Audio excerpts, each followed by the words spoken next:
Hello friends, तो आज स्वागत है आपका हमारे नए वीडियो पर। आज मैं आपको पढ़ाने वाली हूँ BBM के यू semester 1 session 2023 to 27 AEC English, जो हमारे यूनिट 4 है रीडिंग एंड अंडरस्टैंडिंग, उसके कुछ टॉपिक्स। ठीक है, तो देखिए जो पहला टॉपिक है यूनिट 4 में वो है क्लोज रीडिंग। ठीक है, तो क्लोज रीडिंग क्या होता है? देखिए, close reading refers to the careful and detailed analysis of a text or communication piece to understand its deeper meaning and implications. यानी क्लोज रीडिंग क्या है?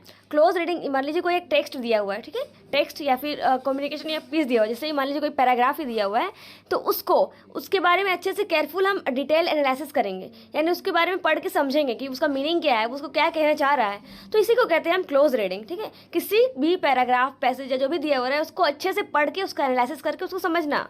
ठीक है, ये इसमें अटेंशन लगता है और उसके बारे में क्या जानते हैं, उसके लैंग्वेज के बारे में, उसके स्ट्रक्चर के बारे में, टोन और कंटेक्स्ट के बारे में जानते हैं कि, और इसके जो अंदर का जो मीनिंग है ना वो समझते हैं। ठीक है, और close reading requires active engagement with text and critical mindset two questions, interpret and analyse the message being conveyed. यानी जो भी मैसेज उस टेक्स्ट में, यानी जो मान लीजिए एक पैसेज का पीस दिया हुआ है, ठीक है, ये टेक्स्ट है वो, ठीक है, तो उसमें वो मैसेज क्या देना चाह रहा है पोइट या फिर जो राइटर है, वो मैसेज क्या देना चाह रहा है, तो उसको पैसेज को पढ़ेंगे अच्छे से, अपने से खुद से क्वेश्चन अराइज करेंगे और ढूंढेंगे कि क्या वो क्वेश्चन का आंसर उस पैसेज में मिल रहा है।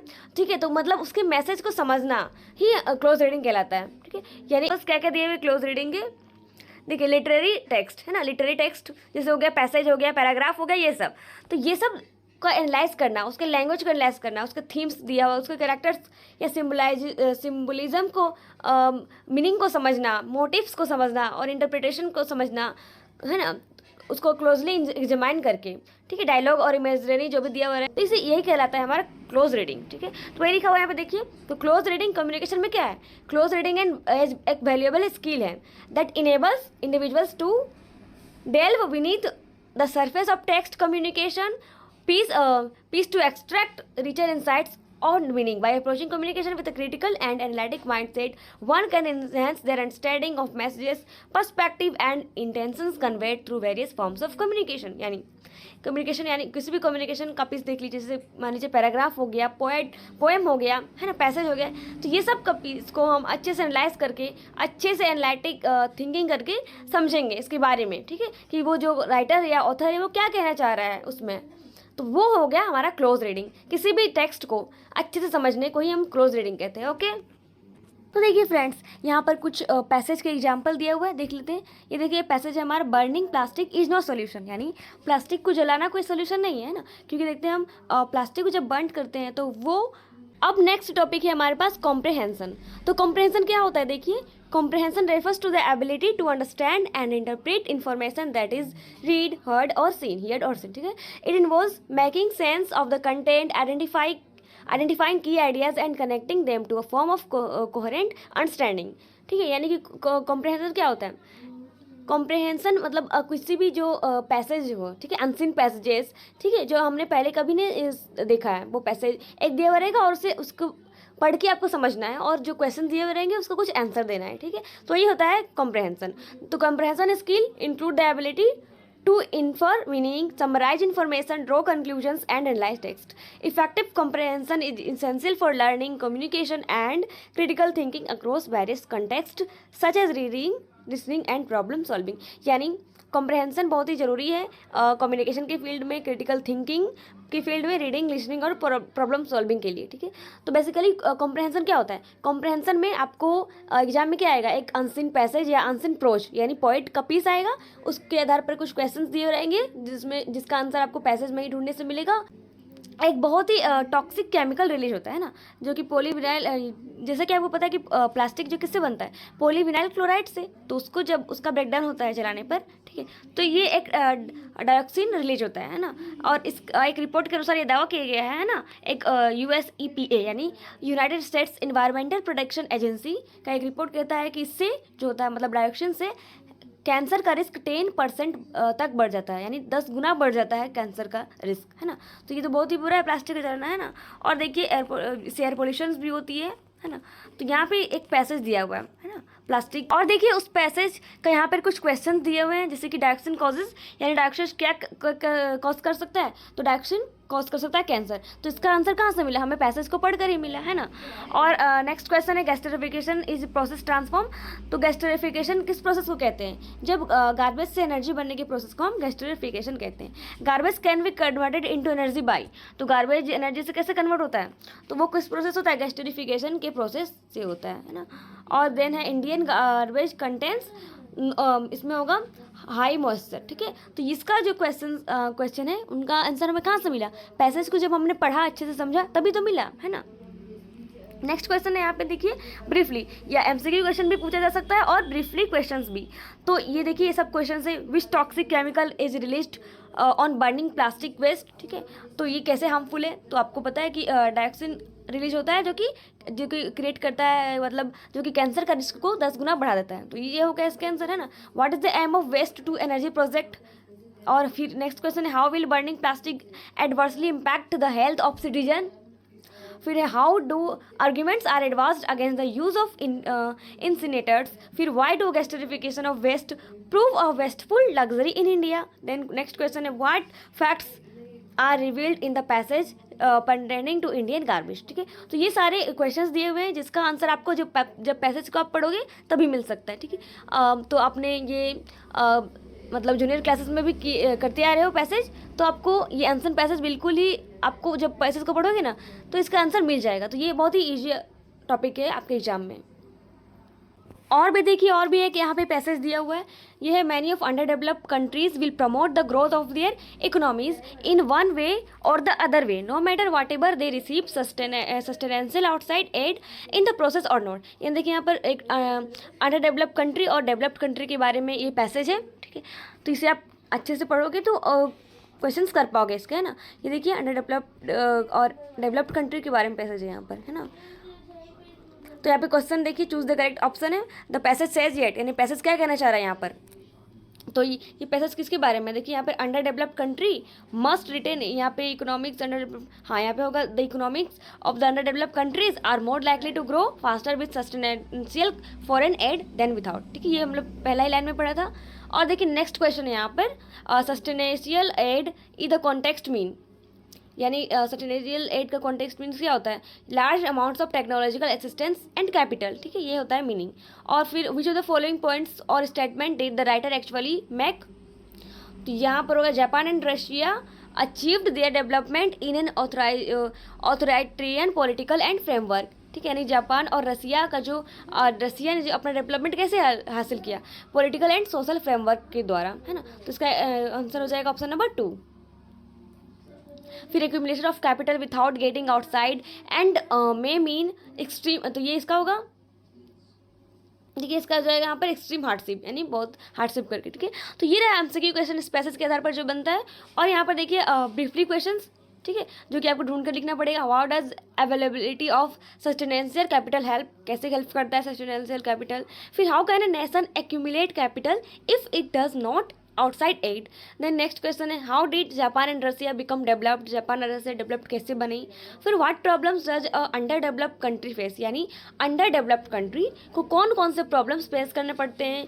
What should an under developed nation do to minimize risk, जो अंडर डेवलप्ड कंट्री है वो अपने रिस्क को कम करने के लिए कौन कौन से काम अपनाते हैं, है ना। What was contribution of FDI in case of Japan, और एफडीआई का क्या यहाँ पे कंट्रीब्यूशन है जापान के केस में। तो ये सब के क्वेश्चंस के आंसर आपको कहाँ मिलेंगे, पैसेज को पढ़ कर ही, है ना।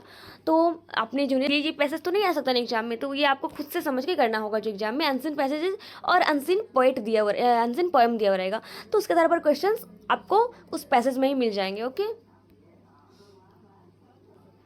अब नेक्स्ट टॉपिक है आपका समरी एंड पैराफ्रेजिंग, ठीक है। यानी समरी यानी किसको कहते हैं, जो छोटा करके लिखते हैं ना, किसी एक पैसेज दिया हुआ है तो उसको छोटा करके लिखने के प्रोसेस को ही हम समरी कहते हैं ना। ये लिखा हुआ है यहाँ पर, summary and paraphrasing are two important skills in academic writing that involve considering and rephrasing information from a source in your own words. यानी कोई पैसेज दिया हुआ रहेगा तो उसको ऑन वर्ड्स यानी अपने शब्दों में लिखने का प्रोसेस को ही हम समरी या पैराफ्रेजिंग कहते हैं, शॉर्ट में लिखने को, है ना। तो समरी देखिए, समरी क्या होता है, summary is a brief and concise restatement of the main ideas or key points of a text. When summarizing, you should focus on the most important information and leave out unnecessary details. A good summary should capture the main ideas of the original text without adding any new information और interpretation. ठीक है, तो summary क्या होता है? Summary यानी किसी एक पैसे दिया हुआ रहेगा मान लीजिए, ठीक है, तो उसको हम समराइज यानी छोटा करके फिर से लिखेंगे। ठीक है, समरी में क्या होता है, जो पैसेज लंबा चौड़ा पैसेज है उसको हम कुछ इंपॉर्टेंट पॉइंट्स उसमें से उठाएंगे और छोटा करके लिख देंगे। ठीक है, इसमें से अपना आइडिया या फिर अपना इंटरप्रिटेशन नहीं डालेंगे, ये सिर्फ ओरिजिनल टेक्स्ट के आधार पर ही लिखा जाएगा, है ना। यानी समझ लीजिए कि देखिए जो छोटा करके जो इंपॉर्टेंट पॉइंट्स है सब दिए ना, वही होता है समरी। ठीक है, और देखिए पैराफ्रेजिंग क्या होता है? पैराफ्रेजिंग देखिए यहाँ पर, on the other hand involves rephrasing a passage from a source in your own words while retaining the original meaning. Paraphrasing is important in academic writing to avoid plagiarism and to demonstrate your understanding of the material. When paraphrasing, you should maintain the original meaning and structure of the text while using different words and sentence structures. Both summary and paraphrasing require careful reading and understanding. यानी देखिए, तो summary क्या हो गया, short में लिखना, है ना। जो जो टॉपिक्स है बस उसी को इंपॉर्टेंट टॉपिक्स को उठा के हम शॉर्ट में लिख दिए, तो ये समरी कहलाता है। लेकिन पैराफ्रेजिंग कैसे अलग है समरी से? देखिए, पैराफ्रेजिंग में क्या होता है, पैसेज को, है ना, पैसेज को हम अपने जो हम पैसेज पढ़ा हमने और उसके बारे में हमें क्या समझ में आया, तो अपने शब्दों में हम लिखते हैं। ठीक है, अपने शब्द में हम लिख सकते हैं इसमें पैराफ्रेजिंग में। जबकि तो पैराफ्रेजिंग में ये जरूरी है कि जो देखिए यहाँ पे लिखा, it is important accurately present the ideas of the original author while also putting them in your own words. यानी ये इसमें बहुत ही ज़रूरी है कि जो आइडिया है जो ऑथर का, उससे भी हम रखें, साथ साथ जो हमें क्या समझ में आया उसके आइडिया के अनुसार वो भी हम लिख दें। तो ये हो गया पैराफ्रेजिंग। यानी पैराफ्रेजिंग में हम अपने शब्दों को भी जोड़ सकते हैं, लेकिन समरी में ऐसा नहीं है। ओके, तो अब आपको समझ में आ गया होगा। अब देखिए इसका फॉर्मेट क्या है समरी का। तो समरी किससे स्टार्ट होता है? Summary start with introductory sentence that identify the source और प्रोवाइड कंटेक्स्ट। यानी समरी का स्टार्ट होता है इंट्रोडक्शन से, और फिर समराइज करना होता है मेन आइडियाज़ और की पॉइंट्स, अपने शब्दों में लिख सकते हैं इसमें। और keep the summary concise and focused on the most important information. जो मोस्ट इंपॉर्टेंट इन्फॉर्मेशन है सिर्फ वही हमें समरी में ऐड करना होता है, बाकी जो एक्स्ट्रा रहता है वो हमें ऐड नहीं करेंगे, नहीं तो फिर लंबा हो जाएगा, है ना। और एग्जाम्पल देखिए समरी का दिया हुआ है, जैसे ओरिजिनल टेक्स्ट यहाँ पर है, industrial revolution brought about significant changes in society including shift from agrarian economics to industrialised urban centres. This period saw advancement in technology, transportation and communication leading to increased production and economic growth। ठीक है, तो इसका देखिए summary हो गया इतना छोटा। Okay, अब नेक्स्ट देखिए पैराफ्रेजिंग का फॉर्मेट। तो इस स्टार्ट किससे होता है? Main idea and key point you want to paraphrase. ये हम क्या कहना चाहते हैं ना, मतलब हम क्या समझे उस पैसेज के बारे में पढ़कर, तो वो हम अपना आइडिया इसमें लिखेंगे। फिर पैसेज को रीराइट करेंगे अपने शब्दों में और बिना उसके ओरिजिनल मीनिंग को चेंज किए। ठीक है, और हाँ, हम मान लीजिए एक शब्द है वहाँ पर, ठीक है, तो एक शब्द के जगह पर हम दूसरा शब्द का इस्तेमाल भी कर सकते हैं जिसका मीनिंग सेम हो। ठीक है, यानी सिनोनिम्स का हम इस्तेमाल कर सकते हैं। और ensure that paraphrase version is clear, और ये भी इंश्योर देखेंगे कि हम जो हमारा पैराफ्रेज हमने लिखा है वो क्लियर हो, एक्यूरेट हो, और वो ओरिजिनल मीनिंग जो है वो चेंज ना हो। ठीक है, तो ये देखिए एग्जाम्पल है पैराफ्रेजिंग का यहाँ पर। ओके, तो आई होप आपको समझ में आ रहा होगा कि पैराफ्रेजिंग और समरी क्या है, शॉर्ट करके लिखना पैसेज को या किसी भी टेक्स्ट को।